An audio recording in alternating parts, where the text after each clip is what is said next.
ഉടമ്പടി ഒരു സാധാരണ ഒരു വിശ്വാസത്തിൻ്റെ പ്രയോഗം അല്ല എക്സ്പ്രഷൻ അല്ലെ പ്രഖ്യാപനം എന്നതിനേക്കാൾ ഉപരി ഉടമ്പടി അതിൽ തന്നെ ഒരു ജീവിതക്രമമായിട്ട് മാറുകയാണ്. അതുകൊണ്ടാണ് പുതുക്കുന്നവരുടെ എണ്ണം ഇപ്പോൾ കൂടിയിരിക്കുന്നത്. പണ്ട് നിങ്ങൾക്കറിയാമല്ലോ, ഉടമ്പടി തുടങ്ങിയ കാലത്ത് 16, 17, 18 കാലഘട്ടങ്ങളിൽ ഉടമ്പടി പുതുക്കുന്നത് 1/3 പേരായിരുന്നു. ഉടമ്പടി എടുക്കുന്നതിൻ്റെ 1/3 പേരാണ് ഉടമ്പടി പുതുക്കത്തുള്ളത്. അന്ന് 90 ദിവസത്തേക്ക് വേണ്ടി മാത്രമുള്ള ഒരു പ്രത്യേകമായ ഒരു പ്രത്യേക വിഷയബന്ധിയായ ഒരു പ്രാർത്ഥനയായിരുന്നു. ജോലിയില്ല, വീടില്ല, വിവാഹം നടക്കണില്ല, വിഷയം. ഉടമ്പടി തുടക്കുന്ന കാലത്ത് 16 തുടങ്ങി 17, 18, 19, 20, പിന്നെ കോവിഡ് കാലം 20 വരുമ്പോൾ കോവിഡാവും. അതുവരെ ഇങ്ങനെ ഉടമ്പടി ഒരു വിഷയബന്ധിയാണ് നിന്നത്. അതുകൊണ്ട് ആൾക്കാർ ഒരു 90 ദിവസം ആകുമ്പോൾ വിഷയബന്ധിയായുള്ള ആൾക്കാർ അത് സ്റ്റോപ്പ് ചെയ്യും. ഞങ്ങളുമുണ്ട് വിഷയബന്ധിക്കാരെ, പിന്നെ നിങ്ങൾ കണ്ടിന്യൂ ചെയ്യണമെന്ന് ഞങ്ങളും പറയത്തില്ല. കാര്യം വിഷയബന്ധിക്കാരെ കണ്ടിന്യൂ ചെയ്തിട്ട് കാര്യമില്ല. അതുകൊണ്ടാണ് ഉടമ്പടി. പക്ഷേ പിന്നീട് നമ്മൾ പറയാതെ തന്നെ ഇപ്പോഴെങ്ങനെ വെച്ച് കഴിഞ്ഞാൽ, ഇപ്പോൾ ഉദാഹരണത്തിന് ഒക്ടോബർ 2-ാം തീയതി ഉടമ്പടി പുതുക്കിയവർ എത്രയാണെന്ന് അറിയാമോ? ഒരു ദിവസം 1443 പേരാണ് ഉടമ്പടി പുതുക്കിയത്. അപ്പോൾ നോക്കിയേ, അപ്പോൾ എന്ത് വ്യത്യാസം വരുന്നു നോക്കിയേ. 1443 പേര് ഒരു ദിവസം ഉടമ്പടി പുതുക്കുകയാണ്. എന്താ സംഭവിച്ചിരിക്കണമെന്ന് ചോദിച്ചു കഴിഞ്ഞാൽ, ആൾക്കാർ ഉടമ്പടി ജീവിക്കാൻ തുടങ്ങിയപ്പോൾ ഈ ജീവിതത്തിൻ്റെ ഒരു പ്രൊട്ടക്ഷൻ ഭയങ്കരമാണ്, സംരക്ഷണം. അവർക്ക് ആരോ തങ്ങളുടെ കൂടെയുണ്ട്, തങ്ങളുടെ കാര്യങ്ങൾ അന്വേഷിക്കാനും തങ്ങളെ നയിക്കാനും. അമ്മയുടെ കൃത്യമായ സാന്നിധ്യം അവരനുഭവിച്ചിട്ട് ഉടമ്പടി നിലനിൽക്കുന്നതാണ് നല്ലത് എന്ന് തോന്നണം. പിന്നെ മുമ്പത്തേക്കാൾ സന്തോഷം, കുടുംബത്തിലൊക്കെ വിശുദ്ധീകരണം, വചന വായനയൊക്കെ ഉള്ളത് കാരണം നല്ല ആധ്യാത്മികമായ പരിസരം, തിന്മയിൽ വീഴാതിരിക്കാനുള്ള ഒരു സംരക്ഷണം, ആകപ്പാടെ വല്ലാത്ത ഒരു ദൈവമായ അഭിഷേകത്തിൻ്റെ ഒരു കാലം. അപ്പം അതുകൊണ്ടാണ് ആൾക്കാർ സാക്ഷ്യം പറയുമ്പോഴും നമ്മളാരും പറഞ്ഞിട്ടില്ല, അവർ തന്നെത്താൻ പറഞ്ഞാണ്, ഞാനും എൻ്റെ കുടുംബവും മരണം വരെ ഉടമ്പടി നിലനിൽക്കുമെന്ന്. കാര്യത്തിൽ ഉടമ്പടിയുടെ ഒരു സംരക്ഷണവും, അതുപോലെ തന്നെ ഏത് മേഖലയിൽ ചെന്നാലും ഏത് നമുക്ക് സഹായിക്കാൻ പറ്റാത്ത സ്ഥലത്ത് ചെന്നാലും ദൈവത്തിൻ്റെ ഒരു ഇടപെടൽ നമുക്ക് വ്യക്തമാവും. അവിടെ നമുക്ക് ചിലവൊന്നുമില്ല. ആകപ്പാടുള്ള ചിലവെന്ന് പറയണത്, ഉടമ്പടി നമുക്കുള്ള ഒരു ചിലവെന്ന് പറഞ്ഞാൽ എന്താ, വളരെ സൂക്ഷ്മതയുള്ള ഒരു ചിലവെന്ന് പറഞ്ഞാൽ, ഞാൻ നോക്കിയിട്ട് വിശ്വസ്തതയിൽ വെള്ളം ചേരുന്നുണ്ടോ എന്ന് മാത്രം നോക്കിയാൽ മതി. വേറെ ഒന്നുമില്ല, സിമ്പിളാണ്. മൊത്തം ഉടമ്പടി നമ്മൾ പഠിക്കുമ്പോഴും ആൾക്കാരെ എല്ലാ ദിവസവും ഞാൻ കാണുമ്പോഴും എനിക്ക് മനസ്സിലാകണത്, ഉടമ്പടി സിമ്പിളായിട്ട് കൈകാര്യം ചെയ്യാം. നമ്മൾ ശ്രദ്ധിക്കേണ്ട ഒരു പോയിൻ്റേ ഉള്ളൂ ഉടമ്പടിയിൽ ശ്രദ്ധിക്കേണ്ട. എന്താണ്? വിശ്വസ്തതയിൽ വെള്ളം ചേർക്കുന്നുണ്ടോ എന്ന് നോക്കിയാൽ മതി. കാര്യം ഇത് കോവനൻ്റ് ആയത് കാരണം, ഉടമ്പടി ആയ കാരണം നമുക്ക് വേണ്ടത് വിശ്വാസത്തെക്കാൾ ഉപരി എന്താണ്? പെർസ്വേറിങ് ഫെയ്ത്താണ് വേണ്ടത്. ഫെയ്ത്ത്, നമ്മൾ സാധാരണ മനുഷ്യർക്ക് ഫെയ്ത്ത് മതി. ഉടമ്പടിയിൽ വേണ്ടത് പെർസ്വേറിങ് ഫെയ്ത്താണ്. എന്ന് വെച്ച് കഴിഞ്ഞാൽ ഇങ്ങനെ പിന്തുടർന്ന് നിലനിൽക്കുന്ന ഫെയ്ത്താണ്. എൻഡ്യൂറിങ് ഫെയ്ത്ത് എന്ന് എന്ത് വേണമെങ്കിൽ പറയാം. അതായത് നിലനിൽക്കുന്ന ഒരു വിശ്വാസം. വിശ്വാസത്തിനൊരു കുഴപ്പമുള്ളതെന്ന് വെച്ച് കഴിഞ്ഞാൽ, അല്പവിശ്വാസം ഒന്ന് ഈശോ ഒരു തരം ബ്രാൻഡ് ചെയ്തിട്ടുണ്ട്. ചില വിശ്വാസം ഈശോ വന്നപ്പോഴാണ് ബ്രാൻഡിങ് ഭയങ്കരമായത്. പണ്ട് എല്ലാം വിശ്വാസമാണെന്ന് പറഞ്ഞ ആൾക്കാർ ഇരിക്കുകയായിരുന്നു. യഹൂദന്മാർക്ക് അങ്ങനെ ഒരു ധാരണയായിരുന്നു, വിശ്വാസം എല്ലാം വിശ്വാസമാണെന്ന്. ഈശോ വന്നപ്പോൾ വിശ്വാസത്തിൻ്റെ ഗ്രേഡ് ബ്രാൻഡ് ചെയ്ത്, എന്നിട്ട് ഈശോ പറഞ്ഞു, അല്പവിശ്വാസി, നീ സംശയിച്ചത് എന്തിന്? അപ്പോൾ വലിയ അടുത്തുള്ള അരുമ ശിഷ്യനാണ്, അവൻ്റെ കയ്യിൽ നിന്ന് കൈവിട്ടു പോയി. ഒരു നിമിഷം അവൻ സംശയിച്ചു പോയി. അപ്പോൾ ഉടനെ അടുത്ത് നിൽക്കുന്നത് ആരാണ് എന്ന് മറന്നുപോയി. ക്രിസ്തുവിനേക്കാളുപരി കടലിനെ കണ്ട് അവൻ പേടിച്ചു പോയി. അപ്പോൾ ക്രിസ്തു നിൽക്കുന്ന കാര്യം മറന്നിട്ട് അവൻ്റെ അനുഭവം കാരണം അവൻ പെട്ടെന്ന് സംശയിച്ചു പോയപ്പോൾ അവൻ താഴേക്ക് പോയി. അപ്പോഴാണ് കൈ നീട്ടിക്കൊണ്ട് കർത്താവ് പറയുന്നത് അല്പവിശ്വാസി. That means short time faith. Short time faith എന്ന് വെച്ച് കഴിഞ്ഞാൽ ആൾക്കാരുടെ കൂട്ടത്തിലുള്ള ഒരു ബ്രാൻഡഡ് ഫെയ്ത്താണ് ഷോർട്ട് ടൈം ഫെയ്ത്ത്. എന്ന് വെച്ച് കഴിഞ്ഞാൽ കുറച്ച് കാലത്തേക്ക് വിശ്വസിക്കുന്നു. വചനത്തെ പ്രതി ക്ലേശവും സങ്കടങ്ങളും ഉണ്ടാകുമ്പോൾ അവൻ വിട്ടുപോകുന്നു. Take the word of God. അതായത് 13:21 വചനം കേട്ടിട്ട് ഉടനെ സസന്തോഷം സ്വീകരിക്കുകയും തന്നിൽ വേരില്ലാത്തതിനാൽ അല്പനേരം മാത്രം നിലനിന്നിട്ട് വചനത്തെ പ്രതി ക്ലേശവും പീഡയും ഉണ്ടാകുമ്പോൾ തൽക്ഷണം വീണു പോവുകയും ചെയ്യുന്നവനാണ് പാറമേൽ വീണ വിത്ത്. ഇതാണ് അല്പനേരം. എന്താണ് അല്പവിശ്വാസി എന്ന് വെച്ച് കഴിഞ്ഞാൽ ഇത് കണക്ട് ചെയ്യണത് പത്രോസിൻ്റെ കടലിൽ മുങ്ങിത്താഴുന്നതുമായിട്ട് ബന്ധപ്പെട്ടതാണ്. കാര്യം ഈശോ എന്താ പറഞ്ഞത്? പ്രഭു, പത്രോസ് പറഞ്ഞു കടലിലെ മീതെ ഈശോയെ കണ്ടപ്പോൾ പത്രോസ് പറഞ്ഞു, പ്രഭു അങ്ങാണെങ്കിലേ എന്നെ കൂടി അങ്ങയുടെ അടുക്കിലേക്ക് വരാൻ അനുവദിക്കുവിൻ. അപ്പോൾ ഈശോ എന്താ പറഞ്ഞു? വരൂ എന്ന് പറഞ്ഞു. അതാണ് വചനം. അപ്പോൾ ആ വരൂ എന്ന് പറഞ്ഞ വചനത്തിലാണ് വിശ്വസിക്കേണ്ടത്. അതിന് പക്ഷേ പത്രോസിന് ആ വരൂ എന്നുള്ള വചനം മറന്നുപോയി. പക്ഷെ വചനത്തെ പ്രതി അതിനെ ഈ വരൂ എന്ന് പറഞ്ഞിട്ട് കാര്യമില്ല. അതിനെ പ്രതിയുള്ള കുറച്ച് ക്ലേശങ്ങളുണ്ട്. ആ വരൂ എന്ന് പറഞ്ഞാൽ എളുപ്പമല്ല. Take the bird. പത്രോസ് അവനോട് പറഞ്ഞു കർത്താവേ അങ്ങാണെങ്കിൽ ഞാൻ ജലത്തിനു മീതെ കൂടി അങ്ങയുടെ അടുത്തേക്ക് വരാൻ കൽപ്പിക്കുക. വരൂ അവൻ പറഞ്ഞു. അപ്പം വരൂ എന്നാണ് അവൻ പറഞ്ഞിരിക്കുന്നത്. പക്ഷെ വരൂ എന്ന് പറഞ്ഞാൽ പിന്നെ ചെല്ലേണ്ട കാര്യം ആരുടേതാണ്? നമ്മുടേതാണ്. അതത്ര ഈസി അല്ല. വരുമെന്ന് പറയുമ്പോൾ ആദ്യത്തെ ഉണ്ടാകുന്ന ചിരിയും സന്തോഷവും ആവേശമൊക്കെ കുറച്ച് കഴിയുമ്പോൾ മാഞ്ഞു പോകും. ഓരോ വചനവും നടപ്പിൽ വരാൻ അതിൻ്റെ കറസ്പോണ്ടിങ് പേയ്മെൻറ്റ് എന്ന് വെച്ച് കഴിഞ്ഞാൽ അതിൻ്റെ അർത്ഥം എന്ന് വെച്ച് കഴിഞ്ഞാൽ അത് നടപ്പിൽ വരുത്താൻ ആവശ്യമായ ചെലവ് പടികളുണ്ട്. മനസ്സിലായി? അല്ലാതെ നമ്മൾ വിശ്വസിക്കണമെന്ന് പറഞ്ഞാൽ ദൈവം ഏക്കത്തില്ല. ദൈവം നമ്മുടെ ഒരു വിശ്വാസവും ടെസ്റ്റ് ചെയ്യാതെ എടുക്കത്തില്ല.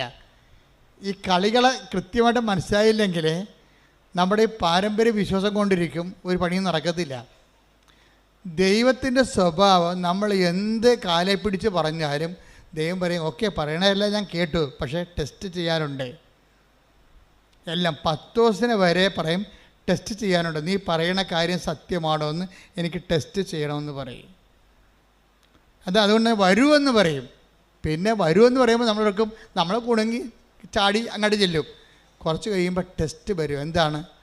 പത്തോസ് കടലിനെ നോക്കും, കാലും നനയും.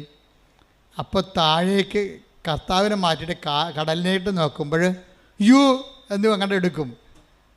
അതായത് കർത്താവിനെ നോക്കിപ്പോയ ആളാണ് പെട്ടെന്ന് പകച്ചു പോകും. ഈ പെട്ടെന്ന് പകച്ചു പോണതല്ല, പെട്ടെന്ന് പകച്ചു പോണ അനുഭവങ്ങൾ ദൈവം തരും. മനസ്സിലായില്ലേ? അത് നമ്മളെപ്പോഴും ശ്രദ്ധിക്കണം. പെട്ടെന്ന് പകച്ചു പോണതല്ല, പെട്ടെന്ന് നമുക്ക് പകച്ചു പോകുന്ന രീതിയിലുള്ള അനുഭവങ്ങൾ ദൈവം തരും. ഇപ്പം ഇപ്പോൾ ഭർത്താവിൻ്റെ കള്ളുകുടി മാറാൻ പ്രാർത്ഥിച്ച്, അല്ലെങ്കിൽ അയാളുടെ സംശയ രോഗം മാറാൻ വേണ്ടി പ്രാർത്ഥിച്ചു. അപ്പോൾ 2 ദിവസം അയാളുടെ സംശയം മാറി. അപ്പോൾ ദൈവമേ ഉടമ്പടി ഏറ്റ്, നേരത്തെ പോകേണ്ടതായിരുന്നു എന്നൊക്കെ പറയും. കുറച്ച് കഴിയുമ്പോൾ അയാൾക്ക് പണ്ട് പത്രക്കാരനെ മാത്രമേ സംശയം ഉണ്ടായിരുന്നുള്ളൂ, ഇപ്പോൾ ഇൻസ്റ്റാൾമെൻറ്റുകാരനെ കൂടി സംശയമായി. അതാണ് പ്രശ്നം. ഒരാഴ്ച പുള്ളിക്ക് കുഴപ്പമൊന്നുമില്ലായിരുന്നു. പത്രക്കാരനെ മാത്രമേ പുള്ളിക്ക് പണ്ട് സംശയം ഉണ്ടായിരുന്നു. ഉടമ്പടി എടുത്തപ്പോൾ ഇൻസ്റ്റാൾമെൻറ്റുകാരനെ കൂടി സംശയമായി. പകച്ചുപോയി നമ്മൾ പെട്ടെന്ന്. അപ്പോൾ എന്ത് ചെയ്യും? ഇനിയിപ്പോൾ നീലത്തിരി കത്തിച്ചാൽ എന്ത് കാര്യം, പച്ചത്തിരി കത്തിച്ചാൽ എന്ത് കാര്യം? കണ്ട സംഭവത്തിൽ പേയ്മെൻറ്റ് വിരണ കണ്ടില്ലേ? ഇതിൻ്റെ ഉടമ്പടി വഴികളിലുള്ള പേയ്മെൻറ്റ് നോക്കണം. അത് ഇതിനകത്ത് നമ്മൾ എന്ത് വിശ്വസിക്കണമെന്ന് പറഞ്ഞാലും നമ്മുടെ അപ്പനേക്കും അമ്മയേക്കും മക്കളും എല്ലാവരും ഏൽക്കും. പക്ഷേ ദൈവം മാത്രം ഏൽക്കത്തില്ല. ടെസ്റ്റ് ഉണ്ടെന്ന് പറയും. ഇത് ടെസ്റ്റെന്ന് പറഞ്ഞ വിശ്വാസമാണോ? ഇത് മരണം വരെ ടെസ്റ്റുകളുണ്ടാകും. അതാണ് ഈശോ പറഞ്ഞ പ്രലോഭനങ്ങൾ ഉണ്ടാവേണ്ടതാണ്. 18:7 എടുത്ത് മത്തായി സുവിശേഷം ശ്രദ്ധിക്കട്ടെ. ഹല്ലേലൂയ ഹല്ലേലൂയ ഹല്ലേലൂയ യേശുവേ നന്ദി, യേശുവേ സ്തുതി. Hallelujah hallelujah hallelujah. മത്തായി 18:7 പ്രലോഭനങ്ങൾ നിമിത്തം ലോകത്തിന് ദുരിതം. ഇതാണല്ലേ പ്രലോഭനങ്ങൾ ഉണ്ടാകേണ്ടതാണ്. മാറ്റാൻ പറ്റത്തില്ല. പ്രലോഭനങ്ങൾ നിമിത്തം ലോകത്തിന് എന്ന് പറഞ്ഞ പ്രലോഭനങ്ങൾ നിമിത്തം ലോകത്തിന് ദുരിതം. അല്ല, പ്രലോഭനം നല്ലതല്ല, ദുരിതം തന്നെയാണ്. അതിതുപോലെ ഇടയ്ക്കേടെ നമ്മൾ അപ്രതീക്ഷിതമായിട്ട് നമ്മൾ വിചാരിക്കുമ്പോൾ, ഉടമ്പടി എടുക്കുമ്പോൾ, ഉടമ്പടി ജീവിക്കുമ്പോൾ നമ്മൾ പ്രതീക്ഷിക്കുന്ന ഒരു പ്രതീക്ഷ ഉണ്ടല്ലോ, ഈ പ്രതീക്ഷ ചില സമയത്ത് നേരെ കടകവിരുദ്ധമായിട്ട് സംഭവിക്കും. ഇതാണ് പ്രലോഭനം എന്ന് പറയുന്നത്. പ്രലോഭന നിമിത്തം എന്താ സംഭവിക്കണത്? ലോകത്തിന് നമുക്ക് ദുരിതം. അതാ ഒന്ന് പറഞ്ഞേ, പ്രലോഭനങ്ങൾ നിമിത്തം ലോകത്തിന് ദുരിതം. പ്രലോഭനങ്ങൾ ഉണ്ടാകേണ്ടതാണ്. അയ്യോ, ഇത് കണ്ട, ഇത് ഇൻഡിസ്പെൻസിബിൾ ആണ്. അതായത് അച്ഛനായാലും കത്തനായാലും കപ്പേരായാലും കർദിനാളായാലും സംഭവം മാറ്റാൻ പറ്റത്തില്ല. എന്താ കാര്യം? ഇതുള്ളതാണ്. ഇതിൻ്റെ ഈ ഫെയ്ത്ത് പാക്കേജിൻ്റെ കൂടെ ഉള്ളതാണ് ടെസ്റ്റ്. പ്രലോഭനം എന്ന് വെച്ചാൽ ടെസ്റ്റ്. കാര്യം നമ്മളുടെ വിശ്വാസം എന്ന് പറഞ്ഞാൽ ടെസ്റ്റ് ചെയ്യട്ടെന്ന് പറയുന്നത് ടെസ്റ്റ് ചെയ്യാതെ എടുക്കത്തില്ല. അതിന് ചിലപ്പോൾ അതിനെ പറ്റിയിട്ടുള്ള ടെസ്റ്റ് ചെയ്യാൻ പറ്റിയിട്ടുള്ള പല തരത്തിലുള്ള ഗെയിംസ് തരും നമ്മൾ ടെസ്റ്റ് ചെയ്യാൻ പറ്റിയ, അല്ലെങ്കിൽ പ്രോബ്ലംസ് തരും. നമുക്ക് അധ്യാത്മം വരുമ്പോൾ അത് പ്രോബ്ലമാണ് വരണത്. പ്രശ്നങ്ങൾ തരും ടെസ്റ്റ് ചെയ്യാൻ പറ്റിയ. ഈ പ്രശ്നത്തിൽ ഇപ്പം ഈ ദിവസങ്ങളിൽ ഒരു സാക്ഷ്യം ഉണ്ടായി. ഒരു കായംകുളത്തുകാരാണ് സാക്ഷ്യം പറഞ്ഞിരിക്കുന്നത്. പുള്ളിക്കാരൻ്റെ സാക്ഷ്യം ഭയങ്കര രസമാണ്. പുള്ളിക്കാരനും വൈഫും ആണ് വിഷയം. എന്നു കഴിഞ്ഞാൽ അവർക്ക് 8 കൊല്ലമായി അവർ കല്യാണം കഴിച്ചിട്ട് ഇതുവരെക്കും മക്കളില്ല. ഞാൻ കത്തോലിക്കനൊക്കെയാണ്, പക്ഷേ എനിക്ക് വിശ്വാസമൊന്നുമില്ല എന്ന് പറയും. എന്തൊരു കഷ്ടമാണല്ലേ, എന്തൊരു കഷ്ടമെന്ന് വെച്ചാൽ വല്ലാത്ത കഷ്ടമാണ്. ദൈവം എല്ലാ സംവിധാനവും വിശ്വാസത്തിന് കൊടുത്തിട്ടും കോടികളും മുടക്കി അച്ഛന്മാരെയും പള്ളികളെയും എല്ലാം സ്ഥാപിച്ചിട്ടും കുറേ ആൾക്കാർക്ക് വിശ്വാസമില്ലെന്ന് പറഞ്ഞാൽ അത് അയാളുടെ മാത്രം ഫോൾട്ടാണ്, ദൈവത്തിൻ്റെ അല്ല. ദൈവം എല്ലാ സാഹചര്യവും ഉണ്ടാക്കിയിട്ടുണ്ട്. അയാളുടെ സാഹചര്യത്തിനും വേണ്ടിയോ അല്ലെങ്കിൽ മറ്റുള്ളവരുടെ മുമ്പിൽ കേമത്വം നടിക്കാനോ അത് സ്വന്തമായിട്ട് എടുത്തിട്ടുള്ള കാര്യങ്ങളാണത്. അതിൻ്റെ അകത്ത് ആർക്കും പങ്കില്ല. കാര്യം ദൈവം ഇപ്പം ഞങ്ങളെപ്പോലെയുള്ള ഒരു ഫുൾ ടൈമേഴ്സാണ്. ഒരു സഭയിലും കാണത്തില്ല ഫുൾ ടൈമേഴ്സ്. കാത്തലിക് പ്രീസ്റ്റ് ഞങ്ങൾ ഫുൾ ടൈമേഴ്സാണ്, സിസ്റ്റേഴ്സും ഫുൾ ടൈമറാണ്. ഈ ഒരു വിശ്വാസത്തിന് വേണ്ടി ജീവിതം വീട്ടിൽ നിന്ന് ഇറങ്ങി പോകുന്ന ആൾക്കാരാണ്.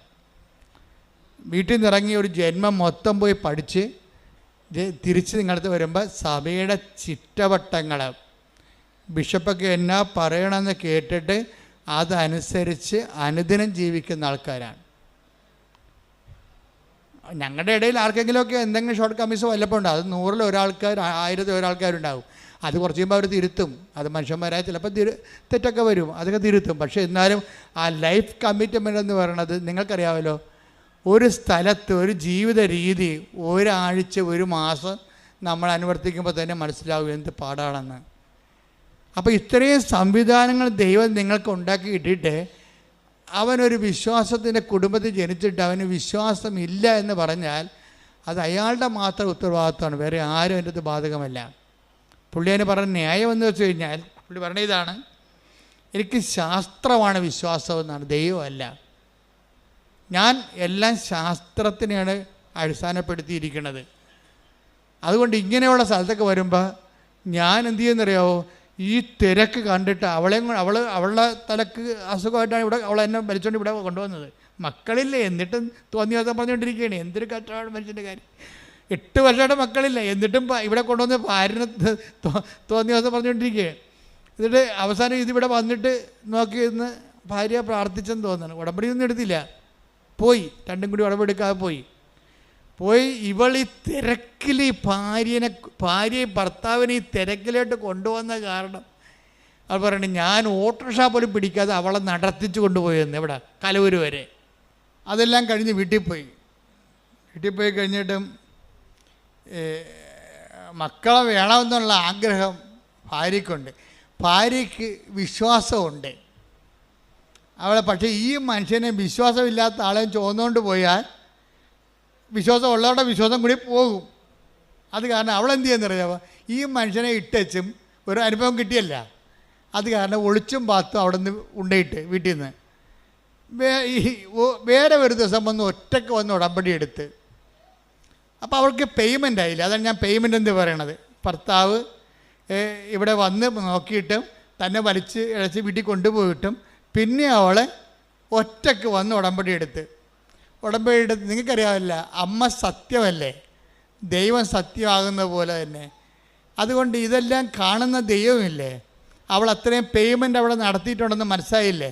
അമ്മ എന്ത് ചെയ്യുന്നറിയാവാ, ഈ ഉപ്പ് കഴിച്ച് തിരികെ എത്തിച്ചപ്പോൾ തന്നെ ആ ആഴ്ച തന്നെ അവൾ പ്രഗ്നൻ്റായി.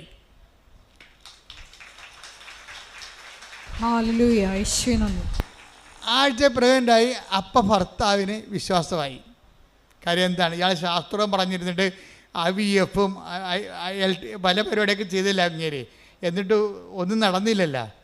അവസാനം ഇവിടെ അമ്മയുടെ അടുത്ത് വന്നപ്പോൾ ഒറ്റ വരവിന് ഒരാഴ്ച കൊണ്ട് തന്നെ അവൾ പ്രഗ്നൻ്റായി. ആ കുട്ടിയെ കിട്ടിയപ്പോൾ തന്നെ അയാൾക്ക് ഭയങ്കര സന്തോഷമായി. കാര്യം അയാളുടെ ശാസ്ത്രം അവിടെ പരാജയപ്പെട്ട കാരണം അയാൾ വിശ്വാസത്തിലേക്ക് വന്ന്. പിന്നെ എന്താ വെച്ച് കഴിഞ്ഞാൽ, പിന്നെ ആദ്യത്തെ കുഞ്ഞ് ജനിച്ച് കഴിഞ്ഞപ്പോൾ തന്നെ രണ്ടാമത്തെ കുഞ്ഞും ജനിച്ച്. അപ്പം അതിന് മറ്റേത് മുല കൂടി മാറിയില്ലെങ്കിൽ പോലും അവർ അഡ്ജസ്റ്റ് ചെയ്ത് രണ്ടാമത്തെ കുഞ്ഞിനെയും കൂടി എടുത്ത്. അമ്മയുടെ ഒരു വിഷയം എന്ന് വെച്ച് കഴിഞ്ഞാൽ, അതായത് രണ്ടാമത്തെ കുഞ്ഞിനെയും കൂടി കിട്ടിക്കഴിഞ്ഞപ്പോൾ 8 കൊല്ലമായിട്ട് കുഞ്ഞില്ലാത്ത ആൾക്കാരാണേ. ഒരു പിക്ചർ മാറുന്ന മാറ്റം കണ്ടില്ലേ, ഉടമ്പടിയിലൂടെ പിക്ചർ മാറുന്ന മാറ്റം കണ്ടില്ലേ. അതായത് ഈ രണ്ടാമത്തെ കുഞ്ഞിനെയും കിട്ടിക്കഴിഞ്ഞപ്പോൾ മൂന്നാമത്തെ കുഞ്ഞിനെയും പ്രഗ്നൻ്റായി. അതോടുകൂടി ആ ചേടത്തിയുടെ പടം കൊഴിഞ്ഞ്.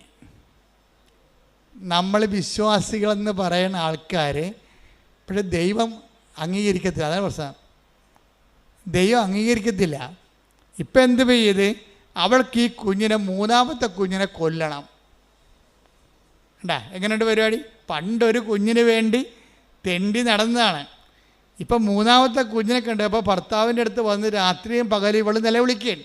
എന്തിനാണ്? നമുക്കിതിനെ അബോർട്ട് ചെയ്ത് കളയാം. എന്താണ്ട് കാര്യം? ഒരു കുഞ്ഞിനെ എങ്ങനെയാണ് കൊല്ലണേടി? നീ എന്താ ഇങ്ങനെ പറയണത്? അപ്പോൾ അയാൾക്ക് വിശ്വാസം ഇല്ലെന്ന് പറഞ്ഞെങ്കിലും ഇപ്പം വിശ്വാസം കിട്ടിയപ്പോൾ അയാൾക്ക് സത്യസന്ധമായ വിശ്വാസം കിട്ടി. അയാൾ പറയണത് കൊലപാതകമല്ലേ ഇവൾ പറയണത്. വെച്ചാൽ നമുക്ക് എന്തെങ്കിലും കിട്ടുമ്പോൾ നമുക്കൊരാശ്വാസം സന്തോഷം ഉണ്ടാകുമ്പോൾ വിശ്വാസമുണ്ട്. ആ വിശ്വാസത്തിന് വേണ്ടി നമ്മൾ വില കൊടുക്കേണ്ടി വരികയാണെങ്കിൽ, അയ്യോ എൻ്റെ 5 പൈസ ഇല്ലെന്ന് പറയും, ഞാൻ ചെയ്യത്തില്ല, നമുക്ക് വേണ്ടെന്ന് പറയും. കണ്ട, ഇത് ഇങ്ങനെയൊക്കെയുള്ള കള്ള വിശ്വാസങ്ങൾ ആൾക്കാർക്കുണ്ട്. അതാണ് വിശ്വാസത്തിൻ്റെ ഗ്രേഡ് തിരിക്കണതിൻ്റെ കാര്യം. വലിയ വിശ്വാസം, ചെറിയ വിശ്വാസം എന്നൊക്കെ ഈശോ പറയത്തില്ലേ? അതിൻ്റെ കാര്യം അല്പവിശ്വാസമുണ്ട്, ചെറിയ വിശ്വാസമുണ്ട്, വലിയ വിശ്വാസമുണ്ട്. അപ്പോൾ ഈ വിശ്വാസത്തിന് പേയ്മെൻറ്റ് കൊടുക്കണ അനുസരിച്ചാണ് വിശ്വാസം വലുതാകണത്. ദൈവം എപ്പോഴും നോക്കണത് വലിയ വിശ്വാസം എന്നാണ് പറയണതെന്നുണ്ടെങ്കിലും അതെന്താ ട്രൂ ഫെയ്ത്ത് എന്നാണ് ഉദ്ദേശിക്കുന്നത്. സത്യവിശ്വാസം എന്ന് വെച്ചാൽ ടെസ്റ്റഡ് ഫെയ്ത്താണ് സത്യവിശ്വാസം, അന്ന് കള്ളൻ അല്ല. ഇപ്പം ഇവൾക്ക് വിശ്വാസം ഒരു ടെസ്റ്റ് കൊടുത്തിരിക്കുകയാണ്. ഇവൾ എന്തുകൊണ്ടാണ് രാത്രിയും പകലും ഉറക്കവുമില്ല, ഊണുമില്ല? ഇവൾക്ക് ഡിപ്രഷനായി. പ്രഗ്നൻ്റുമാണ്, ഇവൾ ഡിപ്രഷനുമാണ്. ഇവളെ കൊണ്ട് സൈക്കാട്രിക് കാണിക്കേണ്ടി വന്ന അവസാനം. ഭർത്താവിനാണെങ്കിൽ കുഞ്ഞിനെ കൊല്ലാൻ താല്പര്യമില്ല, ഇവളാണെങ്കിൽ കുഞ്ഞിനെ കൊന്നേ മതിയാകത്തുള്ളൂ. എന്നാടി കാര്യം? കാര്യം എന്ന് പറയുമ്പം ആൾക്കാരൊക്കെ കളിയാക്കണം എന്നാണ് കാര്യം. കണ്ട നോക്കിയേ, അപ്പോൾ ദൈവം അവിടെ ഇല്ല. ഇപ്പം ആരാ വന്നിരിക്കുന്നത് ദൈവമായിട്ട്? ആൾക്കാർ വന്നിരിക്കുകയാണ്. ഈ സായിപ്പിനെ കാണുമ്പോൾ കവാത്ത മറക്കുകയും ചെയ്യുന്ന പരിപാടി നമ്മുടെ കയ്യിലുണ്ടെന്ന് ഈശോയ്ക്ക് അറിയാം. അതുകൊണ്ട് ടെസ്റ്റ് ചെയ്യണ പലപ്പോഴും ഒരു സൊസൈറ്റീനെ വെച്ചുകൊണ്ടാണ് ടെസ്റ്റ് ചെയ്യത്തുള്ളൂ. രഹസ്യമായിട്ടുള്ള പരിപാടിയൊന്നുമില്ല. രഹസ്യത്തിൽ അനുഗ്രഹം അടിച്ചു മാറ്റിയിട്ട് സാക്ഷ്യം പറയാൻ പോകാമെന്ന് പറഞ്ഞിരിക്കല്ലേ, പോതില്ല. ഓന്തോടിയ വെയിൽ വരെ, ചെമ്മീൻ ചാടിയ ചട്ടി വരെ നീ തിരിച്ചു വരേണ്ടി വരും. ദൈവത്തിനെ പറ്റിച്ചിട്ട് അനുഗ്രഹം അടിച്ചു മാറ്റിയിട്ട് ആരോടും അറിയാതെ തൻ്റെ കേമത്തമാണെന്ന് പറഞ്ഞുകൊണ്ട് ഇരുന്ന എൻ്റെ പൊന്നു മകനെ മകളെ, ഇവിടെ തന്നെ നീ വരേണ്ടി വരും.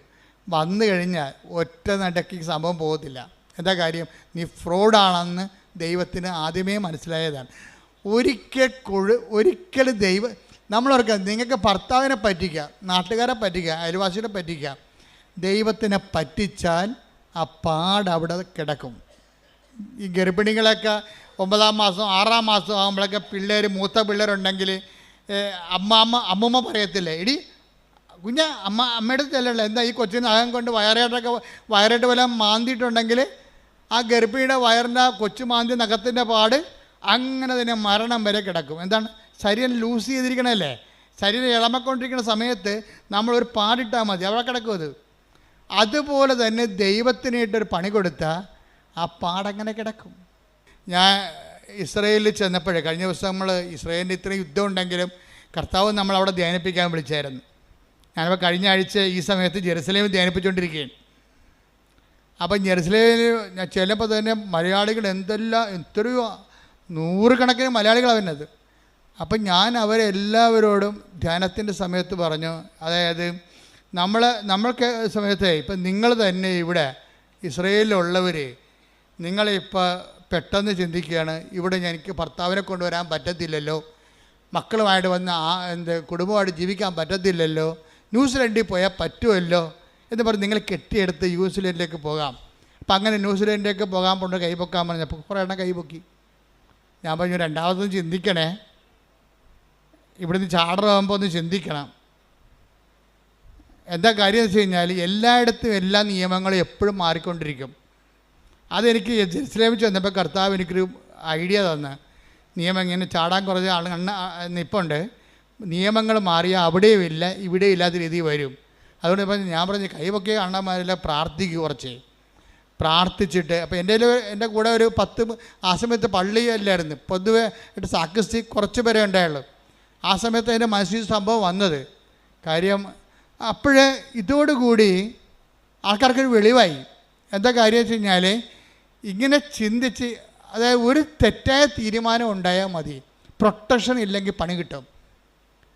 എന്ന് വെച്ച് കഴിഞ്ഞാൽ നിങ്ങളെപ്പോഴെങ്കിലും ദൈവത്തിന് കൊടുക്കേണ്ട മഹത്വം ദൈവത്തിന് കൊടുക്കാതെ സ്വന്തം ഗമയാണെന്ന് വിചാരിക്കുകയോ, അല്ലെങ്കിൽ നിങ്ങളുടെ ബന്ധുക്കൾക്കോ പണത്തിനോ പാർട്ടിക്കോ പറമ്പിനോ പൊന്നിനോ ദൈവത്തിന് പകരം വെച്ചിട്ടുണ്ടെങ്കിൽ ഈ പാടിങ്ങനെ കിടക്കും. ഒറ്റടക്ക് പോകത്തില്ല ഈ സംഭവം. ഇത് എക്സിറ്റ് അടിച്ച് പോയിട്ടുണ്ടെങ്കിൽ ഏത് രാജ്യത്ത് പോലെ നിങ്ങൾ എക്സിറ്റ് ആകും കമ്പ്യൂട്ടർ നോക്കുമ്പോൾ. അതുപോലെ നിങ്ങൾ ഒരിക്കൽ ദൈവത്തിന് പണി കൊടുത്തിട്ടുള്ളതാണ്. നിങ്ങളിപ്പോൾ അയ്യോ ഞാൻ സാക്ഷ്യം പറയത്തൊന്നുമില്ല, ഞാൻ ആൾക്കാർ കേൾക്കത്തില്ല, നാത്തൂരുണ്ടാകും, ഇവിടെ അയൽവാസികളുണ്ടാകും, അവർ നാട്ടിൽ പോയി എന്ത് പറയും എന്നെക്കുറിച്ച്, അപ്പം എനിക്ക് ഇങ്ങനെ പ്രശ്നം ഉണ്ടായെന്ന് അറിയത്തില്ലേ. അപ്പോൾ പ്രശ്നം ഉണ്ടായെന്ന് ആൾക്കാർ അറിയുകയും ചെയ്യരുത്, എന്ന സൂത്രത്തെ അനുഗ്രഹം അടിച്ച് മാറ്റുകയും ചെയ്യണം എന്നാ പറഞ്ഞിരിക്കുന്ന സൂത്രക്കാരികളുണ്ട്. നിങ്ങളോടാണ് ഞാൻ പറയണത്, നിങ്ങൾ ഓടണത് വെയിൽ വരെയേ ഉള്ളൂ, ഓന്തുപോലെ തിരിച്ചു വരും സാധനം. എന്താ കാര്യം? തിരിച്ച് വരുമ്പോൾ ആദ്യം ഉണ്ടായിരുന്ന മോന്തം ഉണ്ടാകത്തില്ല, കുറച്ച് അയലൊക്കെ നൂലിൻ്റെ പെസ ഉണ്ടെന്ന് പറയും ഞങ്ങളുടെ നാട്ടിലൊക്കെ. എന്താ പറയുന്നത് വെച്ച് കഴിഞ്ഞാൽ, ഇയാൾ ഇനി 2ാമത്തെ ടെസ്റ്റ്, ഡബിൾ ടെസ്റ്റ് വരും. നീ ഫേക്കാണെന്ന് മനസ്സിലായ സ്ഥിതിക്ക് പിന്നെ 2 ടെസ്റ്റ് ആവും. ആൾക്കാർക്ക് എന്നാ പ്രശ്നം എന്നറിയാമോ? ആൾക്കാർ ഭയങ്കരമായിട്ട് ഉടമ്പടിയൊക്കെ എടുത്ത് കസറിക്കൊണ്ട് പ്രാർത്ഥിക്കും, എന്നാലും ഉള്ളിൽ വിശ്വസിക്കും, ഇതൊക്കെ എല്ലാവരുമൊക്കെ കുറച്ച് കഴിയുമ്പോൾ പറയേ, ഉടമ്പടി എടുത്തില്ലെങ്കിൽ എനിക്ക് കൊച്ചിനെ കിട്ടുമായിരുന്നു. ഇതൊക്കെ ദൈവത്തിന് അറിയാവേ. നീ മനസ്സിൽ വിചാരിക്കണത് തന്നെ. Take the bed of God. 139